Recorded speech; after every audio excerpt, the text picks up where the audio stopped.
SM news के सभी दर्शकों को मेरा जय भीम, नमस्कार, सत श्री अकाल, आदाब।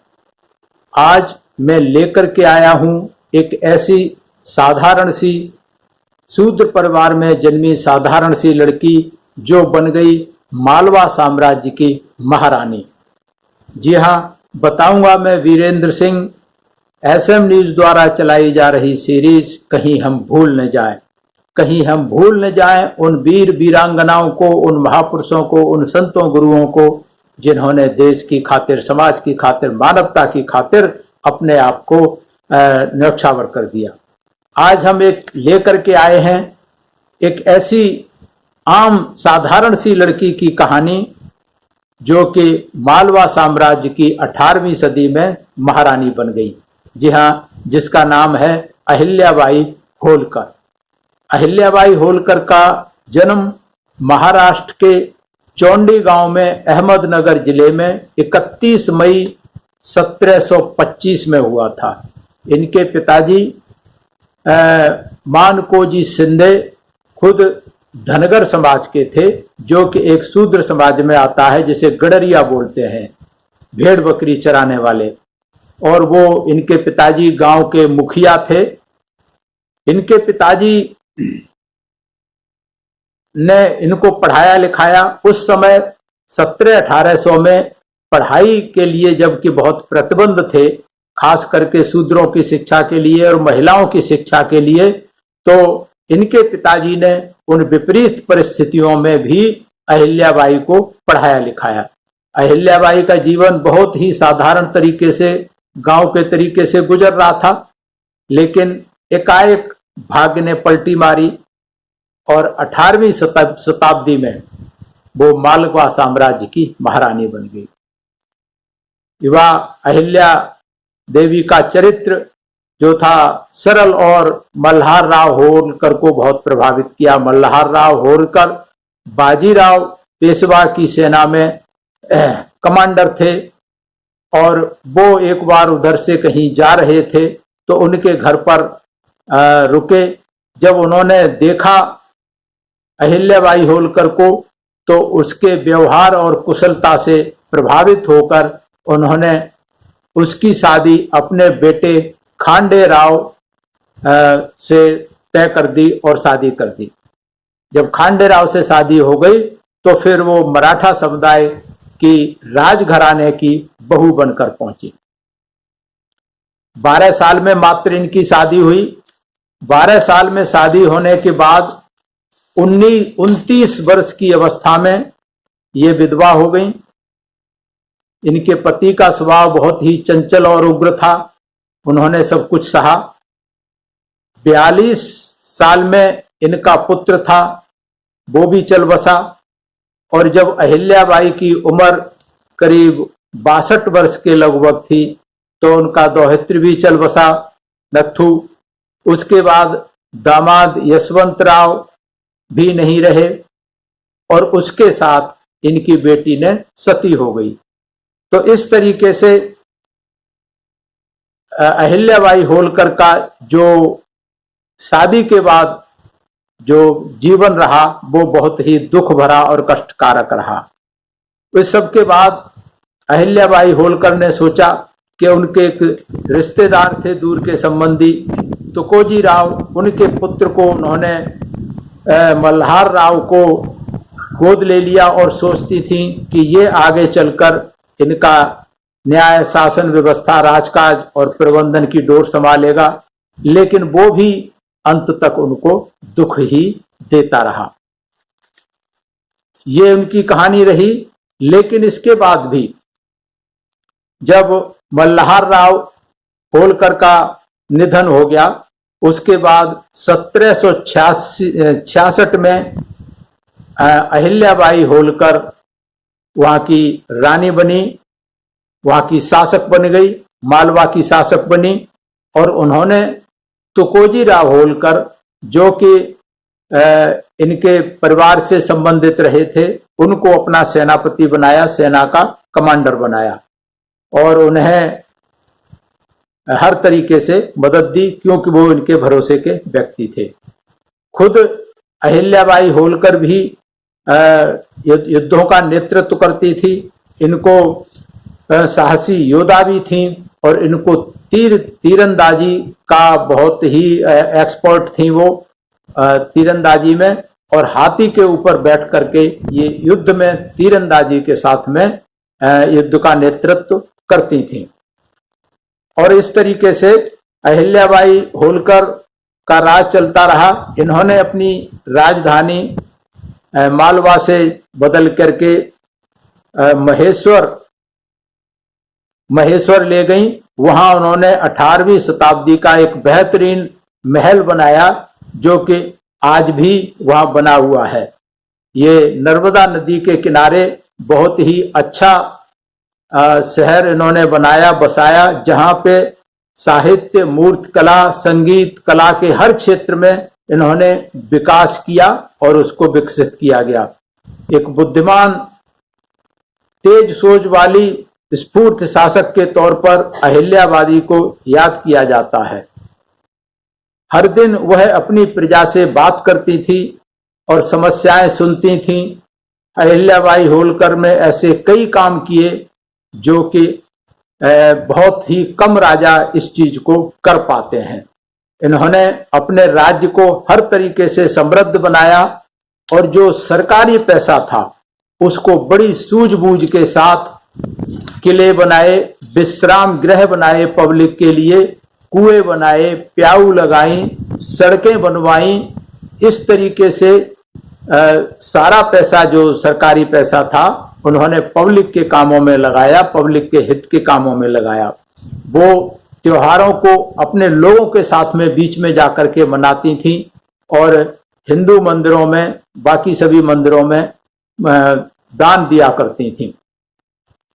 एक महिला होने के नाते उन्होंने विधवा महिलाओं की अपने पति की संपत्ति को हासिल कराने के लिए और बेटे को गोद लेने के लिए उन्होंने अहम भूमिका निभाई। उन्होंने जो छोटा सा गांव था इंदौर के एक छोटे से गांव को एक भव्य शहर के रूप में विकसित किया।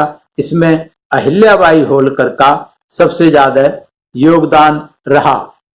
और इन्होंने सिर्फ अपने ही राज्य में नहीं, इन्होंने जो धार्मिक और सामाजिक काम कराए वो पूरे देश में कराए। जम्मू कश्मीर से लेकर के उत्तरांचल और हिमालय से लेकर के दक्षिण तक हर जगह इन्होंने पैसा लगाया और पब्लिक की उसके लिए जैसे धर्मशाला बनाई, विश्राम गृह बनाए, कुएं बनाए, सड़कें मरम्मत कराई, मंदिरों में रहने की व्यवस्था की। लगभग सभी मंदिरों में उन्होंने खूब सारा दान दिया और वहां हर जगह इन्होंने धर्मशालाएं बनवाई। तो इस तरीके से अहिल्याबाई होलकर ने जो समाज के हित के काम होते हैं वो उन्होंने किए। और सबसे महत्वपूर्ण बात अहिल्याबाई होलकर के राज में रही कि उस समय की जो प्रथा थी, जो चाल चलन था राजे रजवाड़ों का, ये 1700-1800 में वो सब पब्लिक का शोषण करते थे, किसानों पे भारी टैक्स लगाते थे, तरह तरह के अन्याय अत्याचार करते थे। उस समय चलन ऐसा ही था। बड़ी गड़बड़ मची हुई थी शासकों के, उसमें शासन व्यवस्था के नाम पर घोर अन्याय अत्याचार करते थे जो भी शासक थे। और उस समय अंग्रेजों का भी शासन था, तो अंग्रेजों के साथ मिलकर के यहाँ के जमींदार, राजे रजवाड़े सभी जो थे किसानों को और बहुत सारे टैक्स लगा करके तरह तरह से परेशान किया जाता था।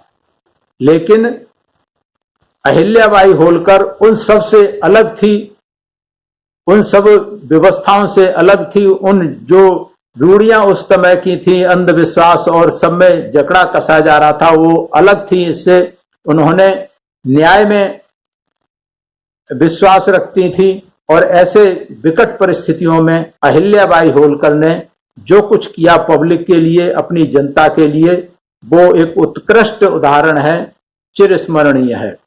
ऐसा किसी अन्य राजा ने उस वक्त मेरे ख्याल से पूरे भारत में इस तरीके के काम नहीं किए जो कि उन्होंने किसी पब्लिक के लिए, अपनी जनता की भलाई के काम किए हों। उस समय तो घोर यातनाएं देते थे, घोर टैक्स वसूल किए जाते थे, बहुत सारे टैक्स किसानों पर लगाए जाते थे, जनता पर लगाए जाते थे। तो उस तरीके का जो शोषण था वो अहिल्याबाई के उसमें बिल्कुल भी नहीं था। ये अहिल्याबाई एक बार 6 महीने के लिए भारत भ्रमण पर गई। तो 6 महीने के लिए जब भारत भ्रमण पर गई तो अपने राजकाज को जो थे एक अकावल्या के पट्टीदार जो थे उनको अपना राजपाट छोड़ करके गई और उन्होंने उनकी गैर हाजिरी में बढ़िया से राजपाट चलाया। लेकिन जब अहिल्याबाई लौट कर आई तो वो बहुत खुश हुई और उन्होंने अपना आधा राज्य प्रसन्न होकर के उनको देने के लिए कहा, तो उन्होंने उसे लेने से मना कर दिया। इस तरीके के महान लोग अहिल्याबाई होलकर के साथ में थे, जुड़े हुए थे, जो कि उस तरीके से काम करते थे अहिल्याबाई होलकर के साथ में। और अहिल्याबाई होलकर इस तरीके से काम करते करते उन्होंने पब्लिक के लिए काम किए। काम करते करते उन्होंने पब्लिक के लिए काम करते करते अंततः वो 13 अगस्त 1975 को, क्योंकि उनके ऊपर राज्य की चिंता का भार था, उनके सगे संबंधी बहुत सारे वो वियोग हो गया था, जो इनके बेटी थे, दामाद से, बेटा था, पति था, सभी इन्हें छोड़ करके चले गए थे, उन सब का वियोग था। तो इन सारे शोक और भार के कारण अहिल्याबाई अपने आप को बहुत ज्यादा नहीं संभाल सकी और 13 अगस्त 1995 को उनकी जीवन लीला समाप्त हो गई। अहिल्या के निधन के बाद तुकोजी राव को इंदौर की गद्दी पर बिठाया गया। इस तरीके से अहिल्याबाई होलकर ने जो काम किए वो हमेशा याद किए जाते रहेंगे भारत के इतिहास में। लेकिन भारत सरकार ने एक बहुत बड़ा उनके ऊपर उपकार किया कि 1966 में उन्होंने एक छोटा सा डाक टिकट उनके सम्मान में जारी किया था, जो कि उनके हिसाब से बहुत बड़ा एक काम था। उन्होंने बहुत बड़ा एहसान कर दिया भारत सरकार ने कि उनको डाक टिकट उनके नाम पर जारी किया। और उत्तराखंड सरकार ने एक और महान काम किया, एक और उपकार किया कि उनके नाम पे एक योजना चलाई, जिसके लिए वो कहते हैं कि अहिल्याबाई सम्मान को बहुत सम्मान दिया, पूर्ण सम्मान दिया। और वो योजना क्या थी? भेड़ बकरी विकास योजना। भेड़ बकरी विकास योजना। तो ये चूंकि ये धनगर थी, गडरिया थी, ये भेड़ बकरियों का इनका जो मायके में जो इनका पेशा था, जो इनके पिताजी की जाति का पेशा था, वो भेड़ बकरियों का था। तो इन्होंने भेड़ बकरियों की विकास योजना से सम्मानित किया, जबकि ये मालवा की महारानी थी। मालवा की महारानी थी, तो महारानी के नाम पे इन्होंने भेड़ बकरियों का साहब इन्हें सम्मानित किया। तो ये शर्म आनी चाहिए इन सम्मानित करने वालों को कि ऐसी महारानी, ऐसी एक शासिका जिसने अलग हटकर एक न्याय दिलाया जनता को, जनता के भलाई के काम किए, ऐसे इनको इतिहास के पन्नों में दबा दिया और सम्मान दिया गया। तो भेड़ बकरियों का सम्मान ये बड़ा अशोभनीय है, लेकिन सरकारें खुश हो जाती हैं क्योंकि शूद्रों को शूद्रों की औकात के हिसाब से उन्होंने सम्मान दे दिया। भारत सरकार ने एक छोटा सा डाक टिकट जारी कर दिया और उत्तरांचल सरकार ने भेड़ बकरी योजना उनके नाम पे चला दी। तो ये विडंबना रही है इस देश के इतिहासकारों की, इस देश के कर्णधारों की, जो के क्या कहना चाहिए, फ्यूडल माइंडसेट इनके रहते हैं। इसके कारण ये इतिहास में उचित जगह कभी भी किसी जो बहुजन समाज के जो समाज सुधारक हुए, जो वीर वीरांगनाएं हुई, जो क्रांतिकारी हुए, उन्हें कभी वो सम्मान नहीं दिया गया जो उनको मिलना चाहिए था। अहिल्याबाई होलकर के साथ भी यही हुआ। लेकिन मालवा के क्षेत्र में अहिल्याबाई होलकर को बहुत इज्जत सम्मान के साथ आज भी उनको याद किया जाता है, याद किया जाता रहेगा, उनके शासनकाल को याद किया जाता रहेगा। मैं नमन करता हूं ऐसी शासक जिन्होंने जनता की भलाई के लिए काम किए, अहिल्याबाई होलकर को मैं नमन करता हूं। मैं धन्यवाद देता हूं बहुजन इतिहासकारों का जो इतिहास ढूंढ करके ला रहे हैं बहुजन महापुरुषों का। मैं धन्यवाद करता हूं एसएम न्यूज का जिन्होंने ये सीरीज शुरू की है, कहीं हम भूल न जाएं। और मैं धन्यवाद देता हूं एसएम न्यूज के सभी दर्शकों को जो इस सीरीज को लाइक कर रहे हैं, पसंद कर रहे हैं। इसलिए देखते रहिए एसएम न्यूज, प्रतिदिन सुबह 6 बजे, कहीं हम भूल न जाएं। सभी को मेरा धन्यवाद, सभी को मेरा आभार, मेरा प्रणाम।